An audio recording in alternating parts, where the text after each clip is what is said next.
Boa noite, senhoras e senhores. Sejam muitos bem-vindos ao 7º programa de comentários e debates da prova da segunda fase do exame de ordem. O objetivo deste programa não é trazer apenas as respostas, e sim comentar os possíveis argumentos que deveriam constar nas questões ou na peça processual da segunda fase. Este programa faz parte do objetivo principal desta instituição, que é atender ao máximo os anseios de seus alunos.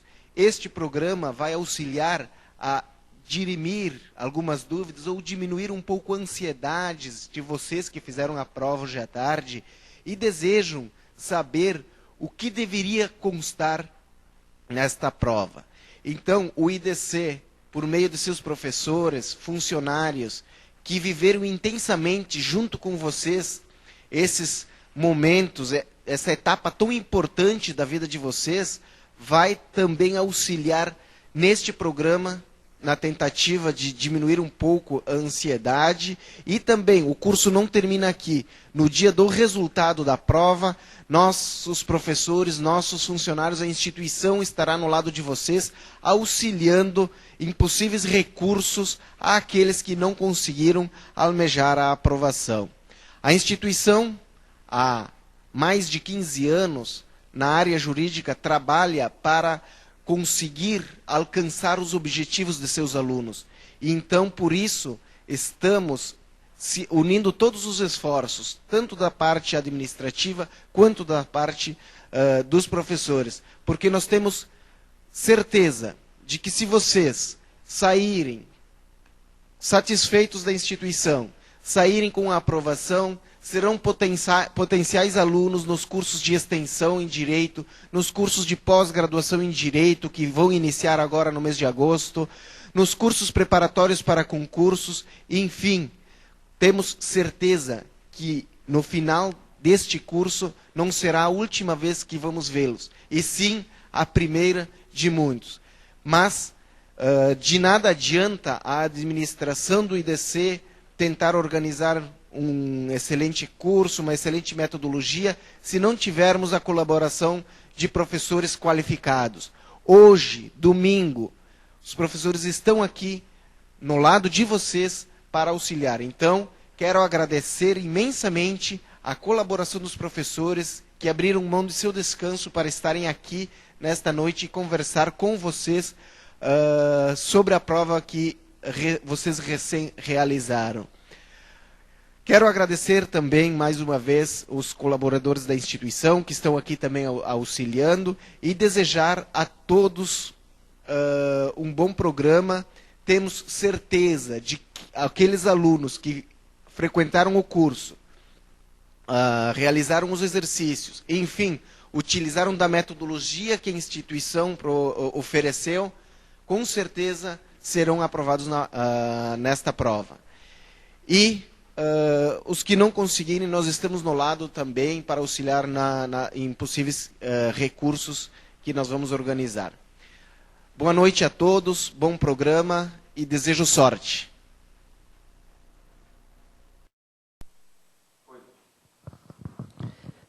Boa noite a todos. Estamos aqui, eu e a professora Letícia, para fazermos os nossos comentários em relação à prova da prática processual civil do 7º exame de ordem unificado. E estamos bem felizes com a prova, não, professora Letícia? A prova realmente é uma prova bem tranquila, uma prova bastante enxuta, direta, objetiva, dentro do perfil que a banca tem se pautado em relação às provas da OAB. Nós vamos, então, passar de plano aos comentários, que certamente a ansiedade dos nossos alunos deve estar à flor da pele, então vamos direto à leitura da peça e os nossos comentários iniciais. Vou começar, então, lendo a peça prática profissional, que é a questão mais importante da prova, e depois passamos aos primeiros comentários. Sérgio, domiciliado em Volta Redonda, Rio de Janeiro, foi comunicado pela empresa de telefonia Alfa, com sede em São Paulo, que sua fatura, vencida no mês de julho de 2011, constava em aberto. E caso não pagasse o valor correspondente, no total R$ 249, no prazo de 15 dias, após o recebimento da Comunicação, seu nome seria lançado no cadastro dos órgãos de proteção ao crédito. Consultando a documentação pertinente ao serviço utilizado, encontrou o comprovante de pagamento da fatura supostamente em aberto, enviando-a via fax para a empresa Alfa, a fim de dirimir o problema. Sucede, entretanto, que ao tentar concretizar a compra de um veículo mediante financiamento, alguns dias depois, viu frustrado o negócio ante a informação de que o crédito lhe fora negado, uma vez que seu nome estava inscrito nos cadastros de maus pagadores pela empresa Alfa, em virtude do débito vencido em julho de 2011, no valor de R$ 449. Constrangido, Sérgio deixou a concessionária, dirigiu-se a um escritório de advocacia a fim de que fosse proposta a ação cabível. Elabora a peça processual adequada ao caso comentado. Então, como nós havíamos já referido, é uma peça bem tranquila, uma peça que segue o padrão da perfil da banca em geral, mas que não tem realmente nenhuma dificuldade. A professora Letícia vai fazer um comentário, então, em relação a essa peça. Boa noite a todos, a nossos alunos ou não, as pessoas que realizaram a prova, né? Estamos realmente bem satisfeitos. Deu até uma casualidade, eu comentei para o professor Tadeu, essa peça aqui, ela foi motivo de exercício, não exatamente ela, mas uma igual, né? Só que com termos diferentes. Eu realizei o exercício na quarta de noite e na sexta de manhã, exatamente um problema como esse. Pessoa que tem um problema com a empresa de telefonia, a empresa cobra e a pessoa já pagou. Veja, a pessoa já pagou aquilo que era devido. Isso é importante, né? E então a pessoa, na verdade, quando vai comprar um carro, tem um problema, nome inscrito na SPC Serasa. Foi igual realmente os termos da peça que nós acabamos tendo na sala de aula. Que peça que nós vimos? Uma ação indenizatória. Na verdade, trata-se de uma ação indenizatória porque a pessoa sofreu o incômodo de ter uma cobrança indevida, sendo que já havia pago o que era devido. Vejam, vocês poderiam colocar simplesmente ação indenizatória ou ação declaratória de inexistência de débito acumulada com ação indenizatória. Porque indenizatória, nesse caso, iria pressupor a declaração de inexistência de débito. Na verdade, professor Tadeu? Exatamente. Bom, com pedido de antecipação de tutela pelo 273, para retirada do nome do SPC, né, Serviço de Proteção de Crédito, tendo em vista que a pessoa aqui, em caso, não deve ter escrita. Competência bastante fácil, Foro do Consumidor, Volta Redonda, Rio de Janeiro, bem tranquilo. Pediria para o juiz arbitrar o dano moral, né, arbitramento pelo juiz, porque aqui eles não dão critérios, e, consequentemente, o valor da causa é valor inestimável. Os fundamentos 186, a questão do ilícito, o 927, parágrafo único, a questão da responsabilidade objetiva. Então, uma peça bastante simples. O autor, o Sérgio, o réu, a própria empresa de telefonia. Então, a peça é uma indenizatória. Podia dizer que é uma declaratória de necessidade de débito acumulada como indenizatória sem problema nenhum. Então, uma peça simples, uma petiçãozinha inicial, né, responsabilidade civil, sem problemas nenhum. Problema nenhum, sem dúvida alguma.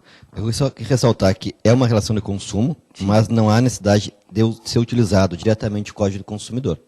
Se resolve essa questão tranquilamente usando o artigo 186 do Código Civil, da Teoria Geral do Ato Ilícito, o artigo 927, parágrafo único, que cuida da responsabilidade objetiva em relação à atividade que é desenvolvida. Então, uma ação realmente bastante tranquila, enxuta, curta.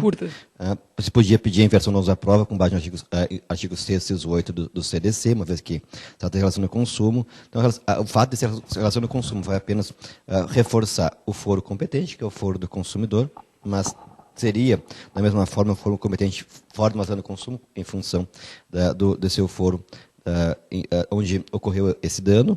Nós teríamos ainda também que talvez ressaltar para os nossos alunos que talvez tenham alguma dúvida sobre a questão do rito a ser seguido, é rito comum, ordinário, eventualmente sumário, certamente não é uma questão que a banca vá se ater. Pelo valor, aparentemente, rito sumário, mas poderia tranquilamente se usar o rito ordinário. Nós temos hoje um certo desgaste do rito sumário, então aparentemente, a questão do rito não é relevante. Claro, se o nosso aluno optou pela utilização do rito sumário, seguir a estrutura da inicial do rito sumário, que é aquela inicial onde se pede a citação do réu para contestar em audiência a ser designada pelo juiz e não contestar no prazo legal. Não há necessidade de testemunhas, mas se fosse o caso, deveria se rol de testemunhas na petição inicial, não há necessidade de perícia. né? E poderia também talvez surgir a dúvida sobre se poderia ser feito no juizado especial civil.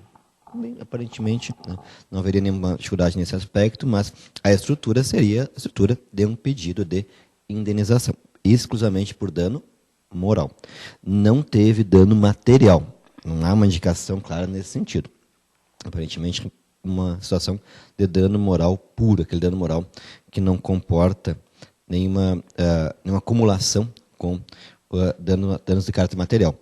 E em relação à tutela antecipada, foi exercitado em aula aquele pedido tradicional do artigo 273, explicando a presença dos requisitos, da verossimilhança, da prova inequívoca, dano reparável de trabalhação, e postulando, portanto, de plano esse cancelamento, ou pela suspensão do registro do nome do autor nos cadastros de maus pagadores, como diz a questão da empresa Alfa.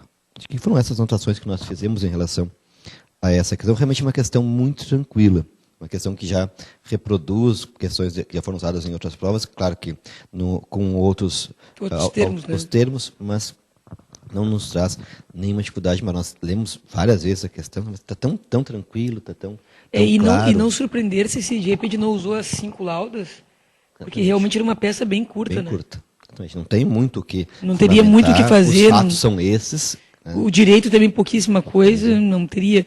Abriria um tópicozinho lá para antecipação, pedidos, coisa bem simples. Bem simples, nada de especial. E ressaltar, que o professor Letícia comentou, que não é necessário pedir um valor específico a título de dano moral. O dano moral vai ser fixado pelo juiz. Arbitrário. Mas se eventualmente alguns dos nossos alunos optou por fazer o pedido de valor de dano moral, também não há nenhum problema nesse sentido. Né? Não é o nosso estilo tradicional, mas nesse caso vincula o valor da causa. A única diferença que teríamos em relação a suposto, mas a gente sempre orienta aqui nossos alunos durante o curso que peçam dano moral a ser arbitrado pelo juiz. Que é a nossa prática mais usual, é o nosso estilo forense. Até pela falta de critérios, né? Exatamente. Falta de critérios que tem para definir exatamente esse valor da indenização. Acredito que em relação à peça prática pessoal, teríamos maiores comentários. É uma realmente muito tranquila, uma peça muito boa e muito prática, né? Tranquilamente, uma peça que o nosso aluno vai realizar na prática, na sua atuação profissional. Foi muito feliz ao abrir essa vez na peça. Muito feliz, tranquilo. O professor Letícia vai ler então a primeira questão e vamos fazer uns comentários em relação a ela. Marco Antônio, solteiro, maior e capaz, resolve lavrar esse testamento público, a fim de dispor sobre seus bens, tendo em vista que seus únicos herdeiros são seus 2 filhos maiores e capazes, Júlio e Joel, ambos solteiros sem filhos, e considerando que o patrimônio de Marco Antônio corresponde a 2 imóveis de igual valor, 2 automóveis de igual valor e 100 mil em depósito bancário, ele assim dispõe sobre seus bens, no testamento. Deixa para Júlio um imóvel, um automóvel e metade do montante depositado em conta bancária. E de igual sorte deixa para Joel um imóvel, um automóvel e metade do montante depositado na conta bancária. Logo após ter ciência da lavratura do testamento público por seu pai, Júlio decide imediatamente lavrar a escritura pública por meio da qual renuncia expressamente apenas ao automóvel, aceitando receber o imóvel, bem como a metade do montante depositado em conta bancária. Para tanto, afirma Júlio que há diversas multas por infrações de trânsito e dívidas de impostos em relação ao automóvel, razão pela qual não lhe interessa herdar esse bem. Tomando conhecimento da lavratura de escritura pública, de renúncia por Júlio, Marco Antônio e Joel decidem consultar um advogado. Na condição de advogado consultado por Marco Antônio e Joel, responda aos itens a seguir, utilizando os argumentos jurídicos apropriados e a fundamentação legal pertinente ao caso. Letra A. Poderia Júlio renunciar à herança no momento por ele escolhido? B. Independentemente da resposta dada ao item anterior, poderia Júlio renunciar exclusivamente ao automóvel, recebendo os demais bens? Bom, então, em relação a essa questão, nós podemos começar dizendo que ela tem um enunciado um pouco confuso. Nós lemos inicialmente, fizemos a primeira leitura do enunciado, achamos realmente bastante estranho, porque se fala em testamento e depois, e o que dá a entender durante a questão que iria haver o falecimento do autor do testamento e seria, então, verificar os efeitos práticos desse testamento, mas não é essa linha que a banca optou por fazer os questionamentos. A banca optou por fazer os questionamentos de maneira mais específica. Primeiro, questionando se poderia Júlio, um dos filhos herdeiros, né, renunciar à herança no momento escolhido, ou seja, antes de ter ocorrido a abertura da sucessão. E nós sabemos que é um princípio basilar da matéria sucessória, que nós só podemos ter os efeitos sucessórios após a abertura da sucessão. Portanto, enquanto vivo o autor do testamento, por óbvio, eventual renúncia, entre aspas, a essa herança seria integralmente inócua, não teria nenhum efeito jurídico, não seria uma verdadeira, uma típica, uma adequada renúncia à herança. Só se pode renunciar à herança depois de ter ocorrido a abertura da sucessão. Não há como se ter, de uma outra forma, uma visão jurídica adequada em relação a esse aspecto. E é bom ressaltar também que, quanto a esse questionamento, que o artigo 1807 ele faz referência a prazos para o autor, para o beneficiário da herança, dizer se é aceito ou não. Não é o caso da questão. A questão é bem pontual. A questão busca verificar se haveria alguma proteção jurídica, alguma plausibilidade jurídica em relação a se recusar a herança, se renunciar à herança, antes da abertura da sessão. Porque é claro que não há, seria possível o Marco Antônio, autor do testamento, ele realizar uma mudança de testamento posteriormente, e, portanto, só pode começar a se cogitar de renúncia à herança depois da abertura da sucessão. Não há um outro caminho a seguir. E na letra B, a banca questiona que, independentemente da resposta dada ao item anterior, poderia Júlio renunciar exclusivamente ao automóvel, então, afastando a ideia de que ele não pode renunciar à herança antes da abertura da sucessão. Poderia ele renunciar de forma exclusiva ao veículo que tem essas multas e, portanto, não interessaria receber essa herança quanto a esse veículo? Não. O artigo 1808 ele é bem claro no Código Civil, dizendo que não se pode ter renúncia à herança apenas em parte. A renúncia ou ela é integral ou não é renúncia. Essa é a nossa ideia que nós temos no artigo 1808 do Código Civil. Então, sintetizando as respostas adequadas na nossa visão preliminar em relação à questão, seria de que o Júlio, um dos herdeiros, não poderia renunciar à herança porque ainda não teve início os efeitos sucessórios, não ocorreu a abertura de sucessão. E letra B, ele não poderia renunciar apenas em relação ao automóvel, a renúncia tem que ser sempre de maneira integral, de maneira que envolver todo o monte mor da sucessão, do legado.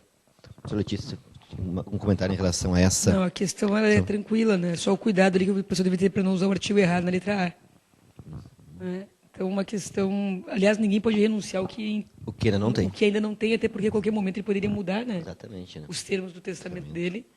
Então, uma questão tranquila. Claro que nós conversávamos com o professor Tadeu, a gente responde de acordo com o que é perguntado. Todavia, nada nos surpreenderá em matéria de resposta, porque muitas vezes... Né? Sim, a banca pressupõe uma forma de compreensão do entendimento da prova, que nem sempre é aquela compreensão que a gente tem, ou que o nosso aluno tem no momento de elaborar a prova. Exatamente. E acaba, de acordo com a sua expectativa de resposta, fazendo um gabarito, ou elaborando um gabarito que às vezes foge um pouco, o espelho foge um pouco. Né? Nós respondemos de acordo com o que está sendo perguntado aqui, né? Exatamente. Mas é claro que as respostas elas dependem do que a pessoa elabora como raciocínio ao realizar a questão, né? Vou ler então a questão 2, para a gente dar seguimento a essa nossa correção da prova da OAB. Cristiano e Daniele, menores impúberes, com 14 e 10 anos de idade, respectivamente, representados por sua genitora, celebraram acordo em ação de alimentos proposta em face de seu pai, Miguel, ficando pactuado que lhes pagaria alimentos no valor mensal correspondente a 30% do salário mínimo, sendo metade para cada um. Sucede, entretanto, que Miguel, durante os 2 primeiros anos, deixou de adimplir injustificadamente com a obrigação assumida, passando a pagar a quantia celebrada em acordo a partir de então. Transcorridos 3 anos da sentença que homologou o acordo na ação de alimentos, Cristiano e Daniele ajuizaram a ação de execução, cobrando o débito pendente e requerendo a prisão civil do devedor. Diante disso, responda fundamentadamente as seguintes indagações. Letra A. Subsiste o dever jurídico de Miguel de pagar o débito relativo aos últimos 3 anos de inadimplência quanto aos alimentos devidos aos seus filhos? E B. No caso em tela, é cabível a prisão civil de Miguel? Então, eu passo para a professora Letícia, que vai fazer um comentário sobre as possíveis respostas a essas duas negações da questão 2. Inicialmente, eu e o professor Tadeu, lendo a questão, nós separamos que, em tese, existe um erro na redação da letra A. Ou a banca fez por querer, mas aí perde completamente o sentido. Vocês vejam bem, o que acontece? Existe uma ação, essa ação de alimentos manda pagar um valor, e desde que, olhem bem, desde que existe lá já o dever de pagar os alimentos, nos 2 primeiros anos o pai não paga. Passados os 2 primeiros anos, ele passa a pagar. Então, vejam, em 3 anos que ele tem de inadimplemento, a conta da sentença, os 2 primeiros ele não pagou, mas o último ano ele está pagando. Então, quando pergunta assim, subsiste o dever jurídico de pagar o débito relativo aos 3 anos? Não. Aos 3 anos, não. Porque quanto ao último ano, ele está adimplente. Então, me parece, não querendo ser pedante, mas a banca, em tese, teria se equivocado e queria dizer em relativo aos 2 anos de inadimplência, que foram os 2 anos que ele não está inadimplente há 3 anos. Porque ele pagou, vamos imaginar, considerando datas atuais. Em tese, ele teria pago, então, 2012, não teria pago 2011, teria pago 2010, 2009. É isso. Então, eles seriam, o certo, o mais adequado seria 2 aassim. Mas se dissessem para vocês 3 anos, o que eu diria? 3 anos, não. Por que não? Porque o último ano ele está adimplente. Ele está adimplente. E quanto aos 2 anos que ele não pagou? Ele tem que pagar? Sim, ele tem que pagar. Porque, de novo, aquela questão que é muito reiterada em matéria de exame de ordem. A questão de não correr prescrição contra o incapaz. Vejam, as crianças tinham 10 anos e o outro tinha 14 anos. Né, a época da sentença. Passados 3 anos, então tem 17 anos e 13 anos. O artigo 197, inciso 2, ele é muito claro no sentido de que entre ascendente e descendente não corre prescrição, né, que é bem o caso aqui, 197, inciso 2, e também podemos usar ainda como reforço o 198.1 e o terceiro 1, que é bem claro no sentido de que não corre prescrição contra o incapaz. Então, em relação aos 2 anos que são devidos, ele tem que pagar. Então, inadimplência não tem por que perdurar, porque eu posso cobrar os 2 anos impagos e 1 ano está pago, né? E tem mais de um fundamento, o 197.2, 198.1 e o terceiro inciso 1. Então, não teve a prescrição aqui. Só acrescentar que a prescrição em relação a alimentos, ela é calculada nos termos do artigo 206, parágrafo 2º do Código Civil. Prescreve em 2 anos o prazo para nós buscarmos o pagamento de prestação de alimentos. E também ressaltar que essa prescrição não corre contra o incapaz em termos absolutos. Isso. Então, no nosso sistema, essa capacidade em termos absolutos, ela vai até o momento em que se completa 16 anos. E ali começa do zero. Então, no máximo, teríamos 1 ano de tempo transcorrido com contagem de prescrição. Se nós fizéssemos esse cálculo sem levar em consideração ainda a regra de que não corre prescrição entre pais e filhos durante o poder familiar, que também inviabilizaria, tornaria essa prescrição, né, não passível de ser calculada, mas de ser contada. Seria um fato impeditivo da ocorrência da prescrição. Então, de um lado, de outro, puxando de qualquer lado, a questão é, realmente não prescreveu, é devido o pagamento por esses 2 anos de inadimplência que nós temos de alimentos do pai em relação aos 2 filhos. Mas realmente ficou mais escrito relativo aos últimos 3 anos de inadimplência, porque não são 3, são 2. São 2. Mas foi um equívoco da banca. Acho, né? Sim, exatamente, porque é mais tranquilo se imaginar um equívoco aqui na letra A do que um equívoco no enunciado. No enunciado, daí compromete todo o enunciado. Exatamente, então deve ser isso. E mesmo que a banca entenda que não há um equívoco, a resposta vai ser, é devido ao pagamento dos 2 anos de pensão alimentícia, você não paga. Exatamente. Então, tranquilo. Exatamente deve ser esse o perfil, sem entrar no mérito que se houve ou não esse equívoco da banca. E temos a letra B, né? Letra B bastante tranquila. É a questão da prisão civil pelo 733. Vejam, prisão civil pelo 733 é relativa aos últimos 3 meses. Vocês peguem a súmula 309 do STJ, ela diz assim: o débito alimentar que autoriza a prisão civil do alimentante é o que compreende as 3 prestações anteriores ao ajuizamento da execução e as que se vencerem no curso do processo. Vejam, eles ajuizaram a execução agora. Agora. Só que esse agora pressupõe o quê? Que o pai vem pagando o último ano. O pai vem pagando o último ano. Consequentemente, não existem 3 meses impagos antes da execução. Então, o que acontece? O pai está pagando o último mês, o último ano, aliás, está pagando o último ano, consequentemente, os últimos 3 meses antes da execução, eles estão todos adimplidos. Então, no caso concreto, pela súmula 309 do STJ, não cabe a prisão civil do devedor Miguel, pela súmula. E também pelo 733 dá para interpretar, né? Dá para interpretar, exatamente. Perfeitamente isso.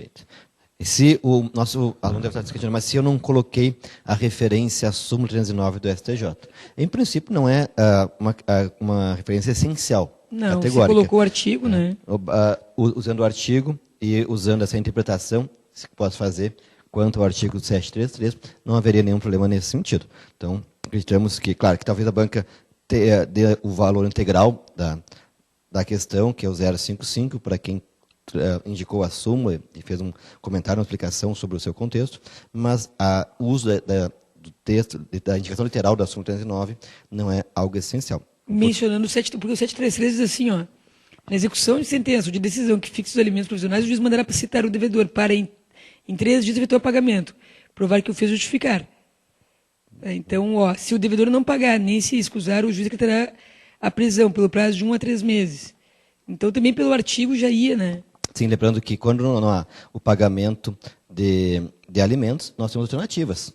E a alternativa mais gravosa, mais densa, mais intensa que se tem em relação ao devedor de alimentos é a prisão. Então, ela é excepcional. Essa atuação mais coercitiva ela é a nossa última alternativa. A primeira alternativa é buscar outros meios mais, entre aspas, civilizados, mais a menos de execução, que é o desconto em folha, que é a penhora de bens. Então, a execução por meio da prisão civil, ela é um meio excepcional. Portanto, interpretando o artigo 733, se percebe de plano que se ele vem pagando os alimentos no último ano, não teria sentido se determinar essa prisão para forçar esse pagamento. A prisão tem um caráter mais de missão emergencial. Se pressiona com essa coerção de restrição da liberdade para que a parte de plano pague os alimentos que o alimentando não vem receber nos últimos tempos, nos próximos, e com isso supre essa necessidade imediata, supre essa carência imediata de alimentos. Então, e a letra B ela fica mais condizente com aquela ideia de que realmente o último ano está adimplido, não é verdade? Exatamente. E aí fecha bem direitinho os termos da súmula. Então, nós pelo menos chegamos à conclusão de que a banca realmente se equivocou escrevendo letra A há 3 anos. Claro, vocês devem estar pensando assim, e isso, né, leva a alguma anulação, alguma coisa, futuramente, né? A gente espera que isso não precise, mas em grau de recurso ser questionável, porque confunde o raciocínio do aluno, né? A banca foi bem infeliz ali, mas errar é humano, né? Sim. O professor disse, então, vai ler a questão 13 e vamos fazer os comentários pertinentes a continuando nesse nosso sistema de revezamento, enquanto um lê o enunciado, outro responde, comenta, vamos lá. Questão 3. Rodrigo, casado pelo regime da comunhão parcial com Leandra, garante à indústria Bandeirantes S.A. satisfazer a obrigação assumida por seu amigo João, de posse do contrato de confissão de dívida, também assinado por 2 testemunhas. A Bandeirantes S.A. cedeu o contrato ao estudante, Marcos, com a anuência de João e Rodrigo. Decorrido o prazo contratual para o pagamento da quantia de 5.000, configurada na inadimplência, Marcos ajuizou a demanda executiva, em face de Rodrigo e João, junto à vara do Juizado Especial Cível de Colatina Espírito Santo, local de cumprimento da obrigação. De acordo com os elementos do enunciado, aponte qual a relação contratual acessória existente entre Rodrigo e João. A relação acessória pode ser objeto de questionamento? Fundamente. B. Fazendo uma análise processual dos elementos do enunciado, a demanda ajuizada reúne condições de procedibilidade, né? Procedimento. Vamos lá. Então, nosso primeiro questionamento é sobre a relação processual acessória existente entre Rodrigo e João. Então, nós temos uma situação em que o Rodrigo, como diz o início do enunciado, casado pelo regime da comunhão universal, parcial de bens com Leandra, garante à indústria Bandeirantes satisfazer obrigação assumida por seu amigo João. Então, temos uma situação em que alguém garante o pagamento de uma dívida alheia. Típica situação de contrato de fiança. Não tem uma outra possibilidade. A fiança é o nosso típico contrato acessório que garante dívida alheia. É a típica garantia fidejussória que nós temos em relação aos contratos. Então, usaríamos aqui as regras do Código Civil sobre fiança, artigo 818 e seguintes. Então, essa é a forma contratual existente entre Rodrigo e João. E alguns possam perguntar, mas não poderia ser o aval? O aval não seria uma forma também de garantia? O aval também é uma forma de garantia, sem dúvida alguma, também é uma garantia fidejussória, mas tem um detalhe, o aval não serve para contratos, e aqui temos o contrato, que é a confissão de dívida, e a banca usou a expressão contrato de confissão de dívida, para deixar bem claro que não é uma simples declaração de vontade, é um contrato, e mais ainda, usou a expressão relação contratual acessória. O aval não é acessório, o aval não é como uma fiança. Não posso catalogá-lo dentro das espécies acessórias. O aval é autônomo, como são as obrigações cambiárias no nosso sistema. Então, a única resposta adequada, e a banca certamente deve trilhar esse perfil, é essa. O contrato existente entre Rodrigo e João é o contrato de fiança, onde Rodrigo é o fiador e o João é o afiançado em benefício do credor, que no caso inicialmente seria a Indústria Bandeirantes S.A. Não temos uma outra possibilidade de encaminhar essa resposta. E a segunda parte do questionamento. A relação acessória pode ser objeto de questionamento? Bem, é uma pergunta muito abrangente, muito genérica, mas lendo a questão e de acordo com a nossa experiência em provas da OAB, experiência no magistério, a gente sabe que é comum se questionar sobre requisitos específicos para fiança prestada por pessoa casada. E aqui ficou informado que Rodrigo é casado pelo regime da comunhão parcial com Leandra. Portanto, nós temos aqui um contrato onde é necessária a anuência do cônjuge. O artigo 1647 do Código Civil, no inciso 3, nos diz que é necessária a anuência do cônjuge para prestar fiança. A anuência da esposa, chamada outorga uxória, a anuência do marido, outorga marital. No caso aqui é da esposa, da Leandra, outorga uxória. Faltou essa outorga uxória. A outorga uxória, ela só é liberada, é dispensada, no caso de regime da separação voluntária de bens, que é esse regime onde os bens não se comunicam. Na comunhão parcial, como nós sabemos, os bens que são adquiridos durante o casamento, a economia durante o casamento ela se comunica. Nesse caso, portanto, é indispensável a anuência do cônjuge para dar plena validade a esse contrato. Então, faltou a outorga uxória da Leandra, ou se quiserem, faltou a anuência da Leandra, da cônjuge, faltou a concordância da cônjuge. Qualquer expressão que queiram usar, dizendo que poderia se questionar a validade desse contrato em função da falta de anuência da esposa. Mas que vício é esse? É caso de anulabilidade. No nosso sistema, de acordo com o artigo 1649 do Código Civil, o cônjuge que não presta anuência tem o prazo de até 2 anos para postular a anulação da fiança prestada após fim do casamento, pelo divórcio, pela morte de um dos cônjuges. Então, essa seria a possibilidade que nós teríamos de questionamento em relação a esse contrato de fiança. Não há um rigor formal em relação à fiança. Aparentemente, o mínimo de atendimento de requerimentos formais foi observado pela questão. Então, o que se pode questionar é em relação a essa falta de anuência do cônjuge. Mais uma vez, pode dizer que é falta de outorga uxória, falta de anuência, falta de concordância, ou simplesmente dizer, faltou o cônjuge assinar conjuntamente o contrato de fiança. E ressaltar, até para tornar mais completa a resposta, que é caso de anulabilidade nos termos do artigo 1649. Então, usaríamos aqui o 1647, inciso 3, combinado com o 1649 na questão relativa ao prazo. A questão do prazo é uma informação a mais, a banca não está questionando. Eu estou colocando 1647, 3, estou colocando só para esclarecer melhor a questão. Quem falou simplesmente que faltou a anuência do cônjuge, o mais simples possível. Usando o 1647, inciso 3, estaria satisfeita a resposta. Certamente a banca vai se limitar a essa questão, a essa exigência. Então, revisando a letra A. Aponte qual a relação contratual acessória existente entre Rodrigo e João. Relação contratual acessória tem que ser aqui contrato de fiança e ponto final. A relação acessória, contrato de fiança, pode ser questionado. Aparentemente, faltou a outorga da cônjuge, portanto, se questionaria essa falta de anuência de outorga uxória. Letra B. Fazendo uma análise processual dos elementos do enunciado, a demanda reúne condições de processibilidade de falta, estão presentes os pressupostos procedimentais, processuais dessa execução. Então, nós vamos aí para a segunda parte do enunciado, que diz que o banco, a Indústria Bandeirantes S.A., ela realizou uma cessão desse contrato para Marcos, um novo credor. E nessa sessão contou com a anuência do João e Rodrigo, o credor devedor originário e o fiador.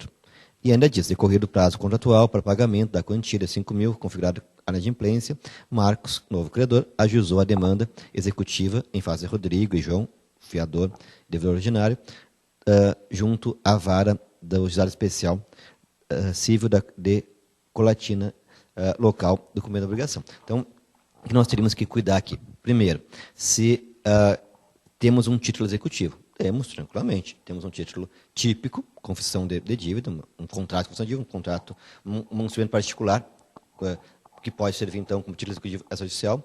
Temos um elemento, a tipicidade do título executivo. Temos a liquidez, valor certo, R$5.000. Temos a certeza, inclusive com as duas testemunhas, né? A agibilidade, vencido, não pago. Então, em termos de elementos do título de crédito, título executivo, melhor dizendo, estamos tranquilamente satisfeitos no enunciado. Mas temos um detalhe bem relevante, bem importante, que é a questão do fato de, originariamente, esse título pertencer à Indústria Bandeirantes S.A., uma S.A., sociedade anônima, que, como nós sabemos, pelo artigo 8º da Lei dos Juizados Especiais, não pode atuar no juizado especial. E o que ela fez, então? Ela cedeu o crédito para Marcos.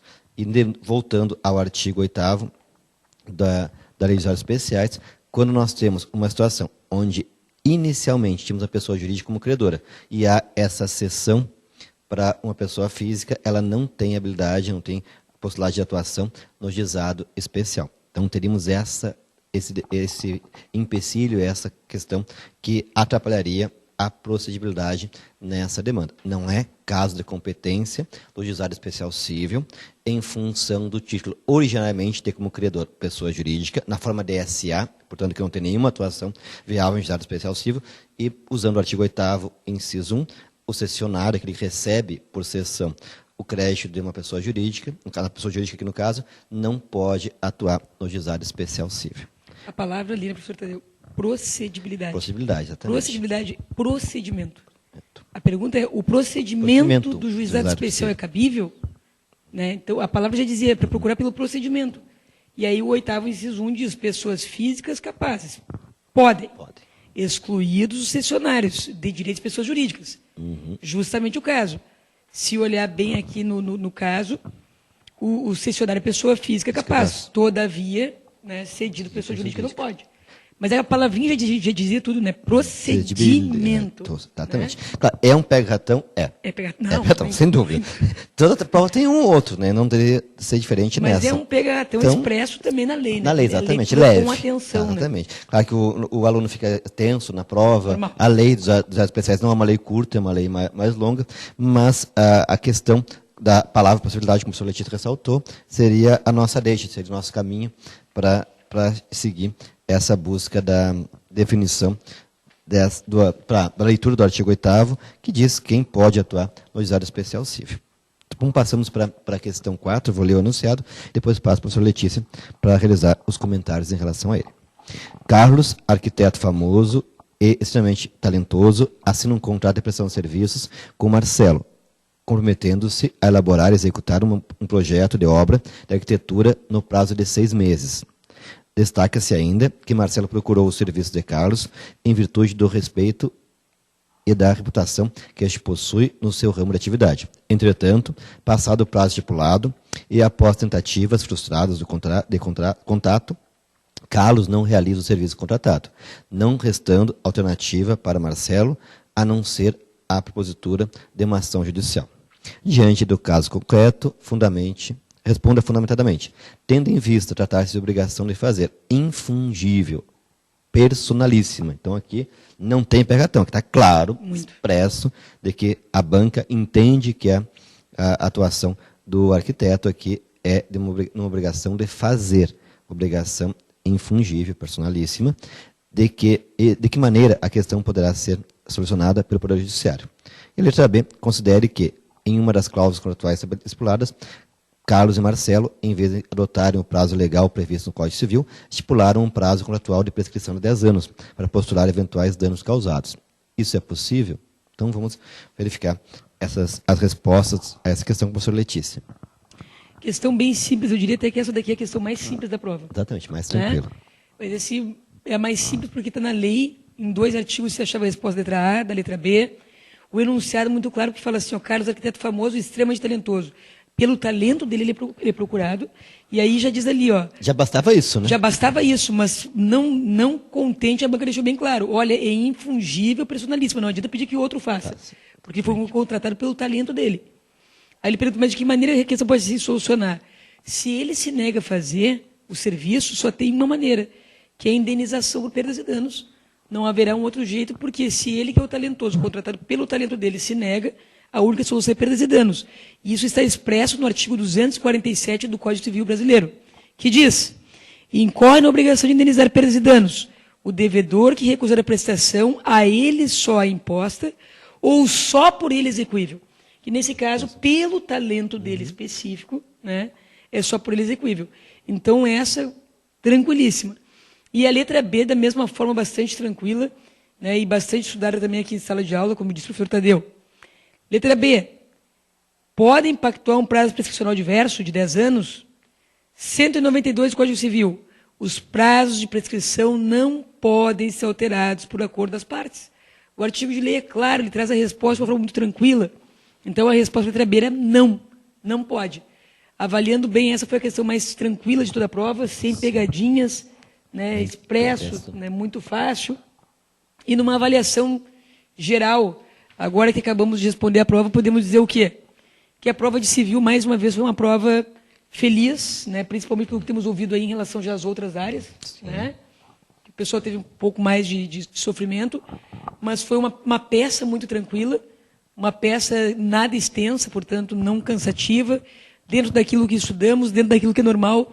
E parabéns à banca por colocar uma peça que a pessoa realmente vai trabalhar no seu dia a dia, problemas com telefonia, né? Nas questões, às vezes, algum artigo que a banca chamava atenção que não era o certo, como uma pequena pegadinha, mas que estava mais atento também. Então, plenas condições vocês tinham de aprovação e esperamos, né, não só os alunos do IDC, mas a todos, que tenham vencido essa etapa. Saibam que estamos aqui à disposição de vocês, sempre, né, não só enquanto na realização do curso preparatório, mas o IDC está sempre com as portas abertas. Não esperamos encontrar aluno nosso nas condições de reprovação, mas se eventualmente acontecer, logo que sair o resultado, o IDC, pelo menos antes, vai marcar uma aula, que é uma aula de esclarecimento como postular, como fazer interposição de recursos perante a banca. Nós explicamos para vocês como é que é, nós tentamos achar, né, soluções para ajudá-los. Então, enquanto instituição, estamos aqui, desejamos a todos boa sorte, e mais do que sorte, sabemos que vocês tinham capacidade para alcançar o êxito no exame de ordem. Não é verdade, professor? Sem dúvida. Eu reitero essas considerações da professora Letícia em relação à nossa disponibilidade para auxílio na indicação de forma recursal, se houver necessidade, de discussão de dúvidas em relação à resposta. Eu respondi dessa forma, será que isso tem como se enquadrar no espelho? Será que o espelho deveria levar em consideração a minha resposta? Ou será que a banca não corrigiu tal aspecto da minha resposta? Então, a gente está sempre à disposição e vamos ter um horário específico para isso, mais adiante agendado aqui no IDC, você tem acesso... Isso é um detalhezinho, às vezes a pessoa faz, mas a banca não vê, e quando se faz, às vezes, um recurso, a banca localiza isso. Exatamente. Né? Porque eles têm um trabalho muito extenso, né, em banca. Então, maçante, né? Muito. Então, às vezes, passa alguma coisa. Então, é um momento de tranquilidade, né? E esperar para ver. Sem dúvida. Então, vamos encerrar o nosso trabalho, por enquanto, né, em relação aos comentários a esse 7º exame de ordem unificado.